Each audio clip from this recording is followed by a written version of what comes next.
What's up, all my homeboys, shorties, and other? What about those boomers, eh? Pfft, old. Sharon, this isn't wine. This is my vegan beer, you stupid. Move over, James Cameron's Avatar 2. Take a back seat, porkies. Not right now, Indiana Jones Temple of Doom, which I really like, minus the racist bits, which I don't tolerate. I have a new favourite movie. That's right. The World of Wars. The World War. The Wars of the World. The War at Worlds. It's the War of the Worlds with Ice Cube. Wow. I've done that bit. Based on the book from the 18th, 19th or 20th century from Orson Welles, who also did Max Xanadu and the Three Men. I read Max Xanadu in college. It was great. I thought it was brilliant. I enjoyed reading it. Don't forget to click on the link below for a 12% discount at Arby's. Arby's. Some of it is beef. I was driven by one once. It looked like somewhere you would go, and the people outside, big variety, of...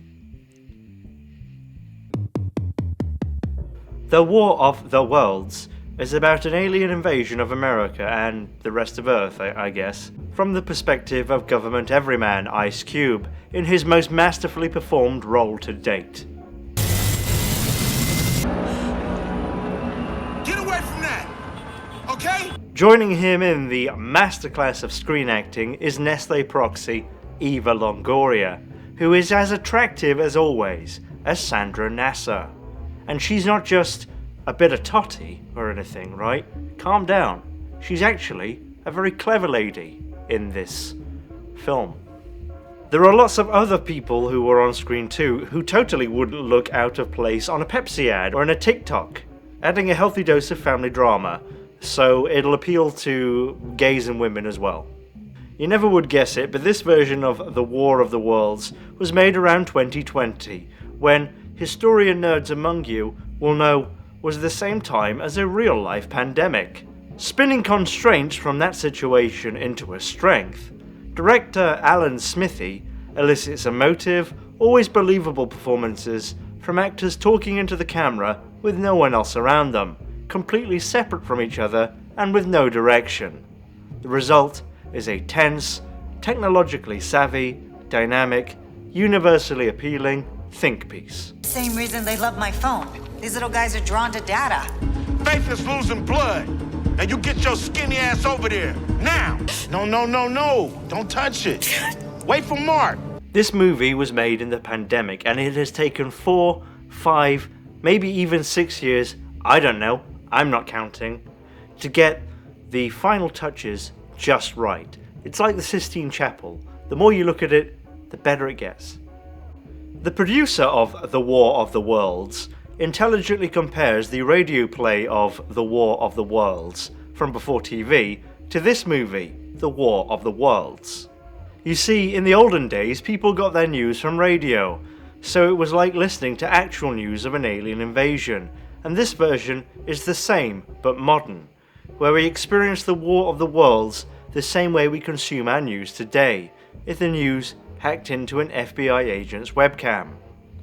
To quote the producer, Alan Smithy, unrelated, he deftly quips, "You're probably watching this on your phone right now, you fat fuck. Get that fucking microphone out of my fucking face. You think I won't have you killed? It goes way deeper than Weinstein. Frank and brave." With no expense spared, the visuals are second to none, and the sheer scale of the invasion of downtown Utica would have been impossible to realize without the assistance of the US Army Tripod Corps. The destruction and mayhem is always gritty and often nauseatingly true to life, with the added shock element of it occurring in cities with normal people in them and not just Muslims. It's a sci-fi horror that never fails to enthrall and captures the zeitgeist of our times. Alien invasion. Yeah, you would film yourself running around that with the camera on your face. How are people going to know it's you when you post it to friend finders? Attack of the giant tripods? Yeah, people would remain calm and drive as normal. Have you ever seen a natural disaster? People aren't screaming, they remain calm and civil, almost chillingly so. I know. I have first-hand experience I was on the poop cruise. I was in the first wave. But what Smithy and Cube do so well is their seamless integration and classy integration of digital products within this, a digital product. It's a product within a product. Move over, Inception. Step aside, Einstein. This is brilliant. You know, you get the double pleasure of watching a commercial and Ice Cube at the same time. Right, back to your blackboard there, Fincher, with your Coca-Cola commercials. Coca-Cola. I love Coca-Cola. Speaking of blackboards, sometimes when I'm writing on my blackboard, jotting down ideas, thinking up ideas for scripts, doing some script doctoring for Tom Six or one of the others, I find myself, I'm extra buzzed if I have my Raid Shadow Legends G Fuel Prime drink. Is that right? Is that the whole thing? I think to myself, fat. Yeah, fat and stupid. People love that. People are fat and stupid. Right? And then, perfect. Yeah, hairband. That's the character. But sometimes, after a long day, I feel myself getting tired. I wish I could find something to erogenize my brain. Bing! Just edit it in there. Raid Shadow Legends flavored. Ooh, delicious. This'll get me going. A couple of glasses of Raid Shadow Legend flavored Monster Prime nuggets from the good people at Amazon. Delicious. That'll really help me doing all sorts of relaxing, shooting some meatball, doing a run, having a run, taking the dog out. I would drink it all for them. Absolutely wonderful. The great thing about it is that as well as being a clumping powder, it contains an excessive amount of vitamin G. If I were to take a flight over the Andes or something, I would take a couple of apples and a tub of Raid Shadow Legends flavored G Fuel, because then I know, get my protein from Angela's leg, and just supplement, make sure my teeth don't rot with that Raid Shadow Legends clumping powder. And one of the great things about G Fuel, and it's not just exclusive to G Fuel, but it's got a real nice shape to it, is the tub is circular, as you can see now. Which means that if you are interested, you can pay for Amazon to install some pneumatic tubes from their warehouse to your abode. And I've heard that they'll do it anywhere. Guy living in a tent behind Walmart, he's got a tube, right? And they'll just shoot it straight to you whenever you want. You don't need to place an order. You just shout down the tube, "I need some more Raid Shadow Legends chicken nuggets, please." And it'll be right to you. And they'll also be listening occasionally. Like, I don't think they're listening all the time, but like someone will be walking past and they'll hear you and give you some bleach or something. And as long as it's circular, forms a seal. And this really underlines the core message of this version of the world of the words. Data is precious, and we have to work closely with trusted partners on protecting our data from ourselves as much as aliens. Amazon is a great place to work, with employee benefits, handheld toilets, and asbestos-free vending machines in some locations. This is actual footage from one of Amazon's workplaces, where they make chocolate-flavoured Drink 3, and chocolate-flavoured Drink 3 bubblegum variant, my favourite. Doesn't it look great? If I had to choose between my family starving to death and working here, I would definitely send my family to work here. You'll get no commercials. I contractually really must emphasize how brave this movie is.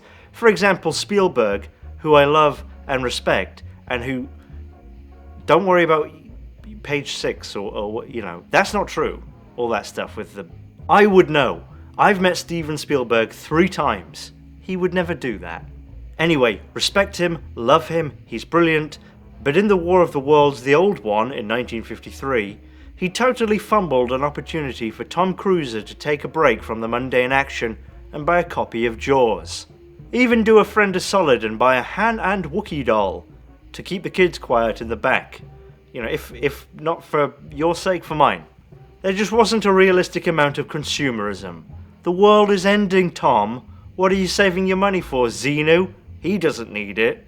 He has shares in Amazon, and that is a great investment. I've got lots of problems with Xenu, but that is not one of them. And so, I reiterate to you, intrepid cinephile, go on Amazon. Buy yourself an Ice Cube Funko Pop. It's tasteful and cool. Buy some Ice Cube music and an Ice Cube mold maker kit. Hey friend, associate or business partner, these aren't normal ice cubes. There are words on my ice cubes, thus confirming I was right to come over for brunch before bowling with you. And so, what are you saving your money for? I mean, you know, spend it. On Amazon.